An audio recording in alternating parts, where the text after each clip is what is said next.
오늘은 기업 경영의 꽃이라고 할 수 있는 마케팅 업무에 대해서 이야기 나눠보고자 하는데요. 마케터로서 20년 동안 현업에서 경험을 쌓으시고 현재는 블러썸미라는 교육 콘텐츠 기업에서 후배들을 양성하고 있는 권호정 파트너님 모셨습니다. 안녕하세요. 권호정입니다. 반갑습니다.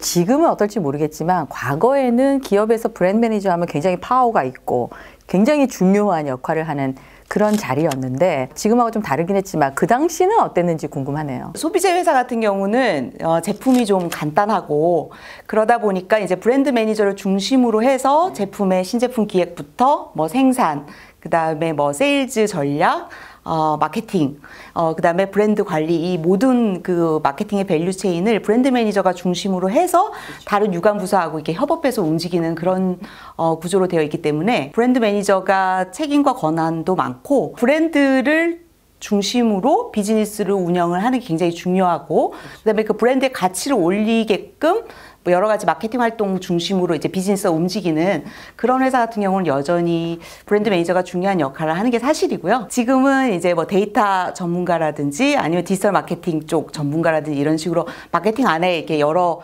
분야가 좀 많이 세분화되고 또 범위가 넓어지고 이러면서 마케팅 내에서도 여러 전문가하고 콜라보레이션 하는 게 굉장히 중요해지는 게 최신 트렌드인 것 같아요. 아까 언급한 대로 브랜드 매니저들은 시장을 설득해야 되고 어디를 타겟으로 설득할 것인가가 가장 중요한 업무 중에 하나인데 시장 타겟, 그러니까 시장에 어디에 세그멘테이션을 하고 이런 게 기본적인 업무잖아요. 네. 그거는 어떻게 하는 건지 그 이야기를 좀 해주시죠. 지금 저희가 하고 있는 그 교육 프로그램의 강의 프로그램 중에 한 모듈인데 잘 나와 있어요. 그렇기도 하고 그거 제대로 이제 설명하려면 뭐 한두 시간도 걸리는 주제인데 마케팅 좀 아시나 봐요, 부사장님? 네, 좀 알아요, 제가. 마케팅 경험은 없어요, 참고로.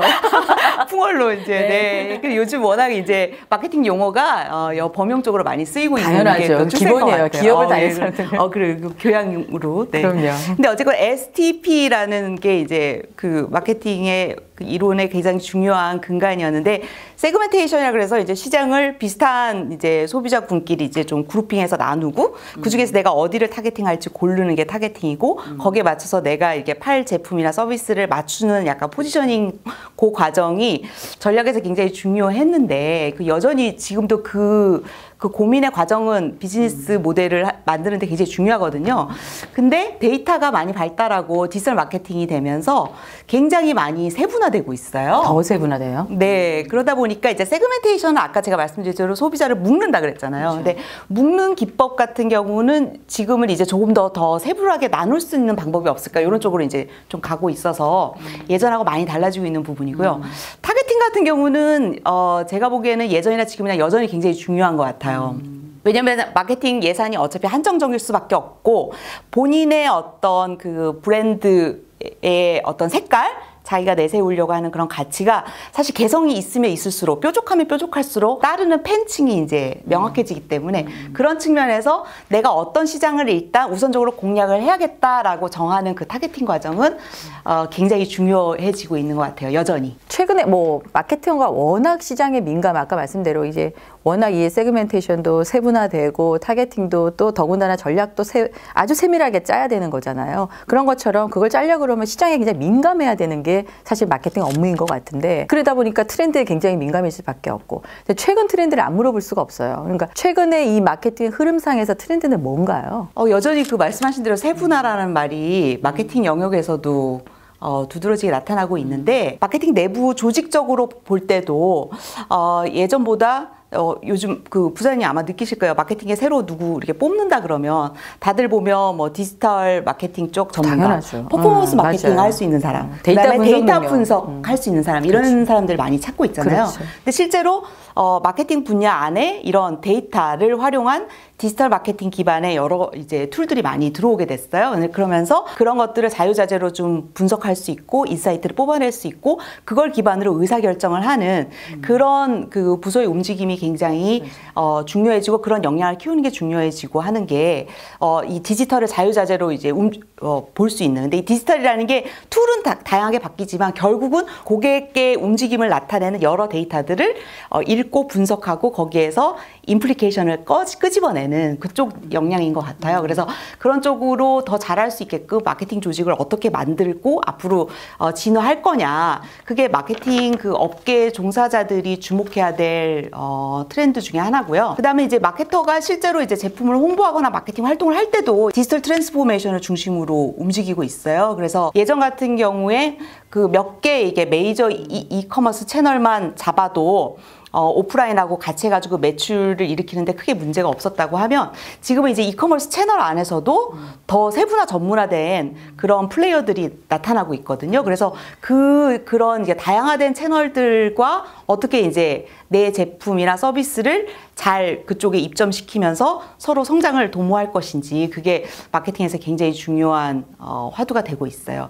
그래서 예를 들면 뭐 패션 업계 같은 경우에는 뭐 무신사라든지 지그재그라든지 이런 채널이 올해 굉장히 급부상을 떴죠. 해서 완전 떴죠. 그렇죠. 그래서 11번가에 들어가면 되는 상황이었는데 이제는 그쪽 얘도 챙기고 쟤도 챙기고 약간 이런 식으로 이제 조금 더 얘기하자면 V커머스 마케팅 이런 것도 많이 있어가지고 소셜미디어를 이용하는 마케팅 활동도 굉장히 중요해지고 있더라고요. 그렇죠. 인플루언서들을 네. 상대로 해갖고 마케팅을 하는 방법도 또 전략을 또 짜야 되는 그런 상황. 네. 뭐 물론 이제 시장이 많이 변하고 트렌드도 바뀌긴 하지만 기본적으로 사실 이 마케터의 기본 역량이라고 얘기하셨던 부분이 이제 STP를 기본적으로는 다 깔고 가는 거고, 그죠? 그 얘기를 조금 더 이제 하기 위해서는 우리 권 파트너님의 이 예전에 과거의 이제 경력들을 조금 더 짚어보고 싶기는 한데요. BAT에서 브랜드 매니저, 아까 말씀하신 브랜드 매니저로 경력을 시작하신 거잖아요. 네. 그죠? 그 회사를 왜 선택했는지 일단 궁금해. 독특하잖아요. 담배 회사를 여성분이 왜 선택했을까? 왜 하셨어요? 제가 그때는 이제 회사 취업보다 그 외국에 가서 이제 좀 공부를 더 하려고 그랬는데 이제 그때 IMF가 터진 거예요. 그래서 이제 학교 입학을 해야 되는데 등록금 이게 환율이 너무 오르니까 그러니까 이제 등록금을 마련하려고 파트타임으로 아르바이트 비슷하게 이제 일을 시작을 한 거죠. BAT에서. 그러니까 지인 소개로 일을 하게 됐고 BAT가 제가 첫 직장이고 12년 정도 근무를 했는데 오래 하셨네. 네. 임원까지 하셨잖아요. 그렇죠. 그때 이제 비즈니스도 잘 되고 저도 열심히 하고 해서 외국계 회사가 성과 중심이기 때문에 이게 그 퍼포먼스가 좋으면 좀 빠르게 이렇게 승진을 시켜주는 그런 인사 제도에 맞춰서 제가 좀 빨리 승진을 한 케이스였죠. 네. 담당했던 브랜드는 뭐 되게 대중적으로 잘 알고 계시는 더닐이라는 브랜드를 담당을 했었고요. 마켓쉐어로는 1%도 안 되는 되게 작은 브랜드였는데 그 전략을 좀 잘 짜고 이렇게 좀 기발한 마케팅 활동들을 많이 하면서 제가 그 퇴사할 때쯤에 이제 마켓쉐어가 한 15%가 넘었으니까 예, 한 15배 정도 키우고 나온 거죠. 그래서 그것도 좀 되게 보람 있는 거였고 지금은 시장에서 더 이상 판매되고 있지 않는 브랜드인데 제가 있을 때 출시해서 좀 대박이 났던 브랜드로 보그라는 담배 브랜드도 있습니다. 네. 담배 펴야 되는 거예요? 그거는 많은 분들이 사실은 그 여쭤보시는 질문이거든요. 맞아요. 근데 이게 그 직원을 뽑을 때 그 회사 내에 가이드라인이 있어요. 그래서 이런 질문이 나올 때는 이 답변을 꼭 해줘야 된다라는 이제 가이드라인에 정확히 문서로 되어 있는 게 뭐냐면 절대 그렇지 않다라고 대답을 해줘도 된다라고 명시적으로 그렇게 돼 있기 때문에 실제로 일을 하는 직원분들 입장에서는 어떤 선택 사항이다라고 진짜 믿고 있구나라고 그렇게 다들 흡연자와 답변을 비흡연자 합니다. 차별은 없다. 이렇게 이해하면 되는 거네요. 다만 흡연자시면 본인이 원래 흡연자시면 조금 더 누릴 수 있는 혜택은 많죠. 뭐 신제품 나오면 예를 들어서 뭐 좀 이렇게 시연도 하고. 시연 같은 기회도 있고 그다음에 회사 안에 되게 럭셔리한 그런 되게 좋은 장비가 들어간 환기도 잘 되는 그런 흡연 공간이 따로 있기도 하고요. 예. 진짜요? 요즘은 모르겠어요. 요즘은 레귤레이션이 또 바뀌어서 실내 흡연 자체가 워낙 안 되니까. 네. 그렇지만 어쨌건 이게 본인이 원래 나는 원래 흡연자야. 그리고 흡연 내가 뭐 금연할 때까지 나는 즐기겠어. 이렇게 이제 본인이 선택만 하신 분이면 뭐 나쁘진 않아요. 네. 잘 다니시다가 왜 LG로 또 가셨어요? 제가 BAT 있는 동안에 사람들이 BAT에서 뼈를 묻을 내 말이 사람처럼 되게 좋아하는 것 같아. 매일매일 오늘이 이 회사를 다니는 마지막 날일 수도 있어라고 오히려 생각하고 다녔던 회사고요. 그런데 그게 이제 12년이 사실은 됐던 거죠. 그런 자세로 다녀야 되는구나. 그래서 이력서를 따로 맨날 업데이트 해놓고 막 그러긴 했는데. 잘 들으세요, 여러분. 네, 그래도 어쨌든 12년 넘게 다녔고요. 담배 회사는 아무래도 뭐 규제 때문에 뭐 디지털 매체 쪽이라든지 아니면 TV 광고 쪽이라든지 이렇게 마케팅적으로 많이 못하는 게 많이 있어요. 그래서 모든 이렇게 마케팅 영역을 다 펼칠 수 있는 그런 회사에 가서 또 한번 도전해보고 싶다 이런 생각이 있던 차에 LG전자에서 스카우트하고 그런 분위기가 있었어요. 운 좋게 이렇게 LG전자로 또 이동을 할 수 있게 됐습니다. 사실 저도 뭐 이런 분들, 이제 권파트너 같은 분들이 이제 대기업을 이직을 할까 말까에 대한 고민을 무지하게 많이 해요. 실제로 저한테도 많이 물어보고 그게 괜찮을 것 같은지 뭐 가면 어떤 게 좋은지 막 물어보는데 가장 고민하는 것 중에 하나가 그거더라고요. 브랜드 매니저 같은 경우에는 이제 아까 설명하셨다시피 A부터 Z까지 본인이 다 결정하고 리딩을 하고 다 이제 책임을 져가는 거라서 어떤 그 재미도 있잖아요. 스트레스도 있지만. 근데 이제 LG전자든 어떤 대기업으로 갔을 때는 한 스코프를 이렇게 맡아야 되는 게 전체적인 것보다는 워낙 크니까, 시장이 워낙 크니까 그렇게 해서 줄어들 수밖에 없는 이게 괜찮은 거냐, 자기 경력상에 이게 마이너스가 안 되는 거냐, 뭐 이런 질문들도 하는데 그런 부분에 대해서는 어떻게 생각하세요? 그 부분도 제가 보기에 분명히 일리가 있고요. 근데 저 같은 경우는 어쨌든 BAT에 있을 때는 전 세계 예를 들면 100여 개국의 BAT가 비즈니스를 하는데 한국이 하나의 지사잖아요. 그렇죠. 그러다 보니까 글로벌에서 뭔가 이렇게 전략이 만들어지고 그다음에 전략적인 큰 그림을 그려서 이렇게 내려보내주면 그걸 이렇게 따라서 이렇게 해야 되는 약간 그런 입장이었거든요. 이렇게 받아서 써야 되는 약간 그런 입장인데 저는 LG전자를 갈 때 반대 역할을 하게 된 거예요. 그러니까 엔드마켓에서 제가 봤던 입장을 제가 오히려 LG전자 본사가 한국에 있고 제가 일했던 그 조직이 글로벌 마케팅 오피스니까 반대로 LG 그 브랜드에 대해서 80여 개국에 이렇게 가이드라인을 내려보내는 그런 이제 역할을 했는데 마케팅 일을 할 때는 워낙에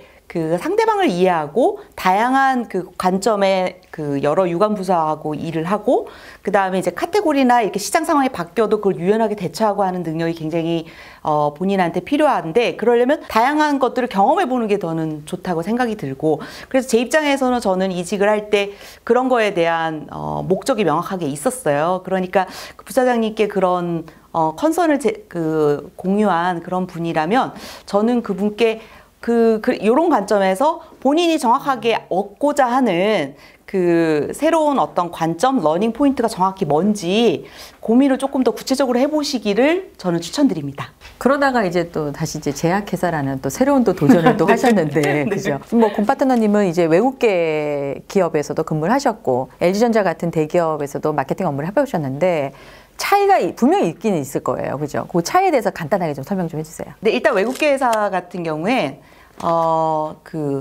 R&R이라고 하잖아요. Roles and Responsibility. 그게 개인별로 다 굉장히 클리어하게 세팅돼 있어요. KPI도 다 다르고.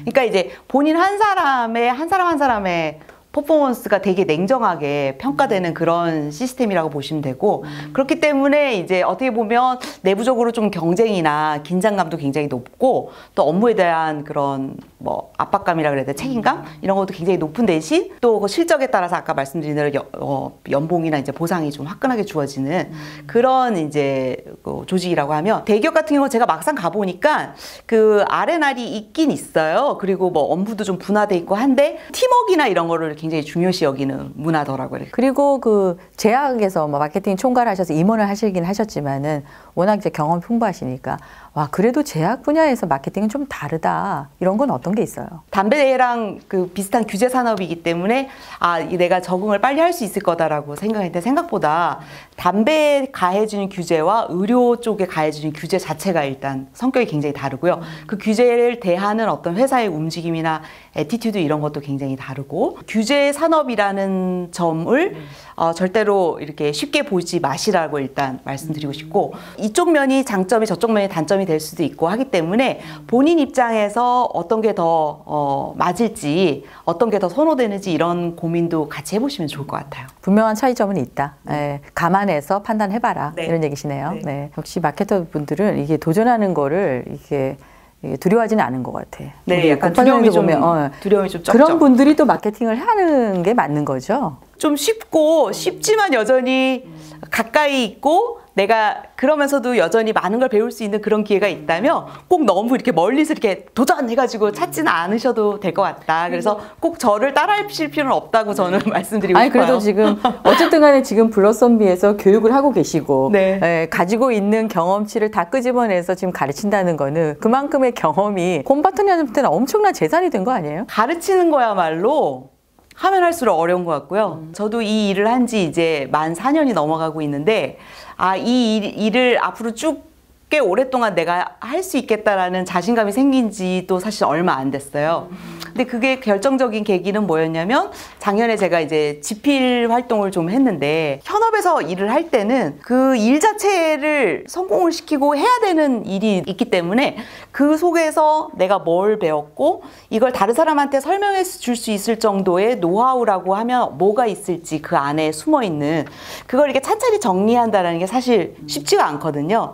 그래서 그거를 20년간 제가 말씀하신 대로 여러 인더스트리를 거치면서도 그 안에서 분명히 꾸준히 마케터들한테 유용하게 쓸 수 있는 노하우도 있고, 쓰지 못하고 그때 상황에 맞춰서 이렇게 임기응변적으로 할 수밖에 없었던 요소가 있는데, 그 두 가지 영역을 나누는 그런 고민의 과정을 집필을 하면서 저는 좀 많이 생각이 정리가 되더라고요. 혹시 저희 컨텐츠를 보시는 분들이 궁금해도 할 수 있으니까 대표적인 어떤 프로그램? 그거 한 2개 정도만 얘기해 주시면 좋을 것 같아요. 가장 대표적인 프로그램으로는 CMO 캠퍼스라는 프로그램이 있고요. 네, 미래의 CMO를 키우는 이제 10주 과정으로 저뿐 아니라 저보다 더 훌륭하신 파트너님과 외부 강사분들께서 10주가 이제 꾸며주는 세션이 10주만요? 네. 두 번째로는 저희 올해부터 이렇게 좀 새로 기획한 프로그램인데, 블라썸이 멤버십이 있습니다. 그래서 저희 멤버가 되시면 부사장님 같은 이런 성공한 커리어 우먼 분들, 저 성공했나요? 이 성공하려고 하시는.